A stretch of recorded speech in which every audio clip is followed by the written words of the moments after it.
सबके कर्मों का अधिष्ठाता है, वो देख रहा है तुम क्या कर रहे हो, इसलिए भोगना पड़ेगा। किसी और के देखने की जरूरत नहीं, कर्माध्यक्ष वो परमात्मा, वो देख रहा है तुम्हें। डरो, उससे डरो। पाप कर्म करते समय ध्यान रखो, तुम्हें देख रहा है कोई, वो है परमात्मा, वही कर्माध्यक्ष है, वही न्यायाधीश है, वो स्वयं देख रहा है। किसी की वकालत की जरूरत नहीं, गवाही की जरूरत नहीं, साक्षी की जरूरत नहीं। कर्माध्यक्ष वो समस्त कर्मों का अध्यक्ष स्वामी तुम्हारे कर्मों को देख रहा है, उसका अवश्य फल तुम्हें देगा। सर्वभूताधिवासः, समस्त भूतों में वो निवास कर रहा है, पक्का निवास कर रहा है। साक्षी चेता, वो सबका साक्षी है और चैतन्य घन स्वरूप है। केवल वो निर्गुणश्च, वो सतोगुण रजोगुण तमोगुण तीनों गुणों से ऊपर उठा हुआ निर्गुण है। निर्गुण का तात्पर्य होता है गुणातीत, गुणातीत माया के इन तीनों गुणों से ऊपर। सबको चेतना प्रदान उसी से होती है, चैतन्य शक्ति उसी से जागृत होती है। एको वसी निष्क्रियाणाम बहुनामेकम बीजम बहुधा यह करोति तमात्मस्थम येनु पश्यन्ति धीरास्तेषां सुखम शाश्वतम नेतरेषाम। जो अकेला एक अनंत ब्रह्मांडों में, अनंत भूतों में, अनंत शक्तियों में अपनी शक्ति का संचार करता है, वो सबका शासक एक ईश्वर है। वो प्रकृति को बीज रूप से अनेक रूपों में परिणित करके विराजमान है। ये सब वही साक्षात विराजमान है, वही प्रकट रूप में दिखाई दे रहा है, वही अप्रकट सबके हृदय में विराजमान, सबसे परे सब में भरे, सबसे परे और सब में भरे। जो सबसे भरे वही सबसे परे, जो सबसे परे वही सब में भरे। यह रहस्य रघुनाथ कर बेगी न जाने कोई, और जो जाने रघुपति कृपा तो सपने मोह न होए। जो ऐसे परमेश्वर का अनुभव कर लेता है वो सदैव परमानंद में मगन रहता है। तेसाम सुखम शाश्वतम नेतरेषाम, जो सबसे परे सब में भरे ऐसा अनुभव कर ले। यो माम पश्यति सर्वत्र सर्वम च मयि पश्यति तस्याहम न प्रणश्यामि सच में न प्रणश्यति। वो कभी मेरे से दूर नहीं होता, मैं कभी उससे दूर नहीं होता। जो ये जान जाता है सब में श्री भगवान है और सब श्री भगवान में है। विराट रूप भगवान में सब वास कर रहे, सूक्ष्म रूप भगवान सबके हृदय में वास कर रहे हैं। नित्यो नित्यानाम चेतनश्चेतनानाम एको बहुनाम यो विदधाति कामान तत्कारणम सांख्य योगाधिगम्यम ज्ञात्वा देवम मुच्यते सर्वपासई।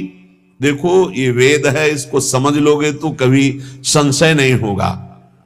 वो परमात्मा एक है, वो सर्वव्यापी है, वो सर्वसाक्षी है, वो कर्माध्यक्ष है, वो समस्त प्राणियों में विराजमान अकेला, सबको जीवनी शक्ति बौद्धिक शक्ति सबको वही दे रहा है। जो एक नित्य चेतन परमात्मा है वही तुम्हारे कर्मों के फल का विधान करने वाला है। इसलिए बहुत शीघ्र ज्ञान योग से, कर्म योग से, भक्ति योग से उस परमात्मा को प्राप्त कर लो और जीवन मुक्त हो जाओ। सबके कारण रूप परम देव परमात्मा को प्राप्त कर लिया तो समस्त बंधनों से मुक्त हो जाओगे। ज्ञात्वा देवम मुच्यते सर्वपाशई है, सर्व बंधनों से मुक्त हो जाओगे। जीवन का परम लक्ष्य वेद कहता है, श्वेता श्वेतर वेद, आपको भगवत प्राप्ति इसी जन्म में करनी, और कोई जन्म नहीं है। बार बार अन्य योनियों में जाने पर तुम कोई नया कर्म नहीं कर सकते। केवल मनुष्य जीवन में भगवत प्राप्ति कर सकते हो। वो भगवत प्राप्ति किसी और की उपासना से नहीं होगी, महापुरुषों के चरणों की उपासना से, एकमात्र भगवान की उपासना। रहुगणित तत्प्रसाद याति न चेज्या न निरूपणात् गृहाद्वा न छंदसा नैव जलाग्नि सूर्यो बिना महात्पाद रजो अभिषेकम। तो ये कह रहे हैं और कोई उपासना से इनकी प्राप्ति नहीं होने वाली। अगर आप समझते हो कि अन्य कोई, तो इनका प्रवेश ही नहीं है। न तत्र सूर्यो भाति न चंद्र तारकम, न सूर्य का वहां प्रवेश है न चंद्रमा का प्रवेश है कि अपने प्रकाश सहित पहुंच जाए परम धाम में, ब्रह्मधाम में, ब्रह्म स्वरूप में।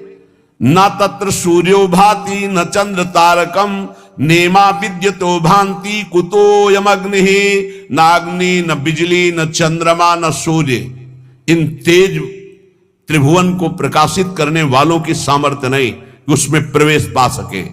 तमेव भांतम अनुभाति सर्वम तस्या भाषा सर्वमिदम विभाति, क्योंकि ये सब उससे प्रकाशित होते हैं, उसी परमात्मा तत्व से।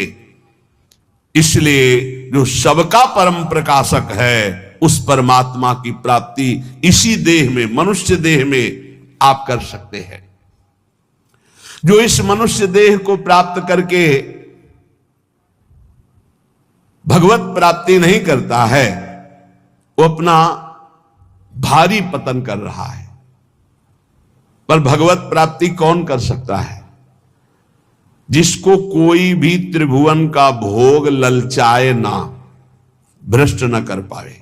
ये तैयारी करनी पड़ेगी ये सत्संग से। और पक्का हमने देखा है, पक्का देखा है और देख रहा हूं, जैसे जैसे सत्संग हो रहा है, जैसे जैसे भजन हो रहा है, जैसे जैसे बात समझ में आ रही, तो सबसे बड़ा तूफान जीवन का होता है नव यौवन अवस्था। बहुत ध्यान से प्रसंग सुनना है। जब तक भोगों की आसक्ति आपके अंदर किसी भी भोग की रहेगी तब तक आपको भगवत प्राप्ति का उत्साह नहीं होगा। एक बार ये जो प्रसंग चल, एक बार नचिकेता नाम के ब्रह्म ऋषि के पुत्र थे वो, तो उनका जन्मोत्सव मनाया जा रहा था। तो जन्मोत्सव में अब वो ब्रह्म ऋषि थे तो बहुत से ब्रह्म ऋषियों को बुलाया, मंत्रोच्चारण हुए वेदों के, फिर गौएं दान की। तो नचिकेता ने देखा गलत हो रहा है, उन्हीं का जन्मोत्सव था। अच्छी अच्छी गौएं गौशाला में रख ली गई हैं और जो कम दूध देती हैं या जो दूध देना छोड़ने वाली हैं वो गौएं दान की जाए। तो उन्होंने दान करते समय ही पिता से कहा कि मुझे ये आपकी दान पद्धति ठीक नहीं लग रही। ऋषि पुत्र ऋषि थे तो एक तरह से पिता का अपमान हो रहा है और पिता की निंदा हो रही है। उन्होंने कहा